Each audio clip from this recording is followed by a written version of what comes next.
பின்னணி, அவர் இன்டர்வியூஸில் பேசுகிறது எல்லாம் வந்து திரித்து பேசுவது, இப்படியாக தொடர்ந்து அவர் மீது தனிநபர் தாக்குதல்கள் நடத்தி கொண்டு தான் இருக்கிறார்கள். அது தொடர்ந்து இருக்கிறது, இன்னைக்கு வரைக்கும் தொடர்ந்து கொண்டு தான் இருக்கு. அதே வேளையில் இப்பொழுது அதிமுக பாஜக கூட்டணி வெற்றி பெற வேண்டும் என்று சொன்னால் அந்த கூட்டணி கடுமையாக உழைக்க வேண்டும் அப்படிங்கிறதுல எந்த சந்தேகமே கிடையாது.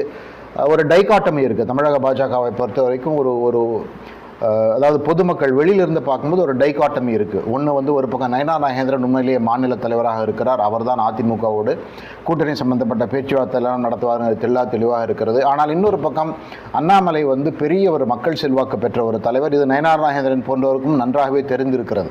அதனால் தான் நயனார் நாகேந்திரன் கேர்ஃபுல்லாக பேலன்ஸ் பண்ணுறார். அவர் எந்த இடத்திலும் அண்ணாமலை சற்றும் கூட தரக்குறைவாகவோ சற்றும் கூட சிறுமைப்படுத்தியோ பேசுகிறத பார்க்கவே முடியாது. அண்ணாமலைக்குரிய முக்கியத்துவத்தை ஓரளவுக்கு அவர் கொடுத்து கொண்டிருக்கிறார். இன்னொரு புறம் அவர் எடப்பாடி பழனிசாமியும் பெரிய அளவில்